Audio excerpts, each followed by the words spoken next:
Hello, in this lecture we are going to analyze the graphs and we will also see what is relative velocity. So, I have drawn some displacement time graphs and velocity time graphs. So, first we will analyze how how to analyze displacement time graph. Here, displacement time graph is linear. We had seen अगर linear graph है इसका मतलब है कि uniform speed है या फिर uniform velocity है. सो हमें इस ग्राफ से वेलोसिटी कैसे मिलती है? अगर हम स्लोप निकालें इस ग्राफ का तो हमें मिल जाएगा delta s upon delta time. So this is velocity equal to delta s upon delta time और and this delta t will be very small. So हम इस पर लिमिट लगा देंगे delta t equal to limit delta t tends to 0. So this will give us instantaneous velocity. So basically अगर हम delta T पे limit लगा देंगे delta t tends to 0, so it will be differentiation of s with respect to time. So अगर हम किसी graph का slope निकालें या फिर हम उसको डिफरेंशिएट करें तो हमें मिल जाएगी वेलोसिटी. अगर हम इसके वेक्टर फॉर्म में लिख देंगे तो हमें इंस्टेंटेनियस वेलोसिटी मिल जाएगी. Now this is uniform motion क्योंकि हमें पता है कि इसका स्लोप कांस्टेंट है. So for uniform motion instantaneous velocity and instantaneous speed is equal to average speed and average velocity. अगर हम पूरे लाइन का स्लोप देखें तो हर जगह पे कांस्टेंट है. सो हर जगह पे इंस्टेंटेनियस वेलोसिटी कांस्टेंट है. That means instantaneous velocity is always equal and which is also equal to average velocity. So this was for uniform velocity graph. Now अभी यहाँ पे डिस्प्लेसमेंट जो है वो इक्वल इंटरवल ऑफ टाइम में equal नहीं है. यहाँ पे स्लोप चेंज हो रहा है. सो हमें वेलोसिटी कैसे मिलेगी? Instantaneous ds by dt. ds by dt से हमें वेलोसिटी मिलेगी and this ds by dt that is slope of this curve is changing. पहले स्लोप हॉरिजॉन्टल था, दैट मीन्स पहले स्लोप कम था फिर बढ़ा फिर ऑलमोस्ट इनफाइनाइट हो गया स्लोप. सो इसका मतलब है कि इसका स्लोप जो है इंक्रीज हो रहा है. दैट मीन्स वेलोसिटी इंक्रीज हो रही है. तो एक्सेलरेशन कैसे हो जाएगा? पॉजिटिव. एक्सेलरेशन हो जाएगा पॉजिटिव. यहाँ पे instantaneous velocity and average velocity will be different because at every instant the instantaneous velocity is changing. So हमें ये पता चला कि अगर डिस्प्लेसमेंट टाइम कर्व दिया है उसको हम डिफरेंशिएट करेंगे तो हमें मिल जाएगी velocity. Now for velocity time graph, अगर हम वेलोसिटी टाइम ग्राफ को डिफरेंशिएट करेंगे तो क्या मिलेगा? Acceleration. So acceleration equal to dv by dt in vector form.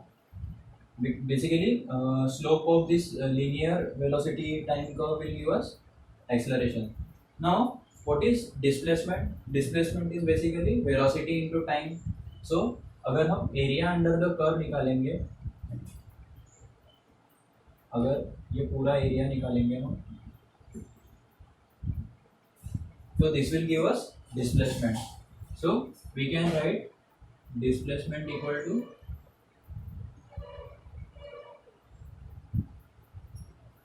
Velocity into time. अगर हम इंटीग्रेट कर देते हैं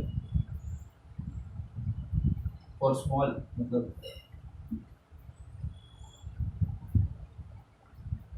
अगर हम किसी स्मॉल पार्ट के लिए मतलब स्मॉल टाइम इंटरवल के लिए वेलोसिटी कंसिडर करते हैं तो और हमें उसको इंटीग्रेट कर देंगे. dt is basically small interval of time and velocity से हम मल्टीप्लाई कर देंगे. So this will give us area under the curve and area under the curve is displacement. Now what if this velocity time curve is not linear? That means it is not uniform motion. So acceleration is changing. Now here we are seeing acceleration is constant because this is linear curve. So this is uniform acceleration motion. Now here acceleration is always acceleration is increasing because slope is increasing. So acceleration equal to dv by dt. this is increasing. Also, acceleration is positive because curve is increasing. Now, how will we get displacement? By area under the curve. Now, this velocity should be function of time to find the displacement. So, if we write s equal to integration of v of t dot dt. So this will give us displacement, that is area under the curve. अगर हमें velocity as a function of time दिया है, उसको हम with respect to time integrate कर देंगे, तो we will get displacement.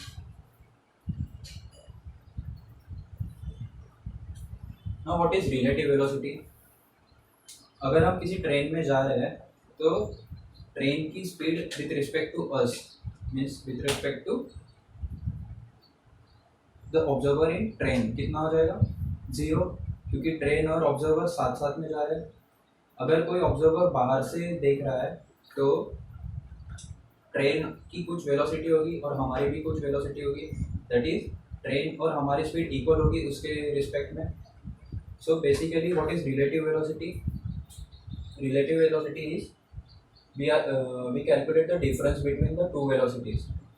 अगर हम रास्ते से गाड़ी से जा रहे हैं और हमारी स्पीड है 40 किलोमीटर पर आवर और बगल से एक दूसरी गाड़ी जाती है जिसकी स्पीड है 60 किलोमीटर पर आवर, वो आगे आगे जा रही है, तो उसकी वेलोसिटी हमारे रिस्पेक्ट में कितनी हो जाएगी? 20 kilometre per hour, because 60 minus 40 is 20 kilometre per hour. So we define relative velocity as relative velocity of first object with respect to second object equal to first object की velocity minus second object की velocity. In first case जब हम train में जा रहे थे तो train की स्पीड और हमारी स्पीड सेम थी, that's why relative velocity of train with respect to us was 0.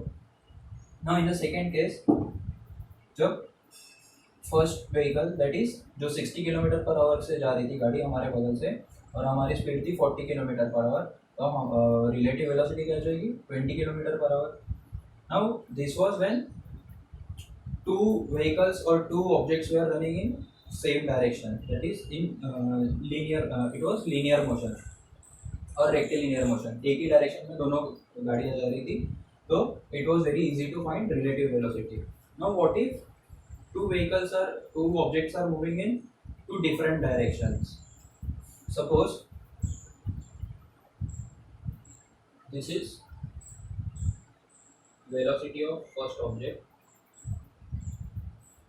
we'll call this v1, and this is v2. Now how to find velocity of first object with respect to second object? We'll subtract v2 from v1 as in this case. So we will write velocity of first object with respect to second object equal to v1 minus v2. So what is v1? v1 is this. So this is v1 vector. Now this can be also written as v1 vector plus of minus v2. So basically we are adding negative vector of v2, and we had seen what is negative vector of any vector. It is basically reverse direction and same magnitude. So v2 can be drawn as in this direction. This will be minus v2. Now can we find this relative velocity by using triangle law of vector addition? So we will shift this vector here, or we can draw parallelogram to find sum of these two vectors. Basically this is sum of two vectors, sum of first vector and negative vector of the second vector. So we can draw parallelogram. What will be the resultant vector? This one. So this is the relative velocity of first object with respect to second object. We will call this v12. So how to find relative velocity of any object? So this is it. This relative velocity concept is very important because we will need to find relative velocity of many objects. And motion, one important thing to note is motion is always relative. That means even if we are watching some object moving, this is this is the object is moving with respect to us, but we are also moving with respect to some object which is outside the earth, because earth is always rotating. So motion is always relative. Thank you.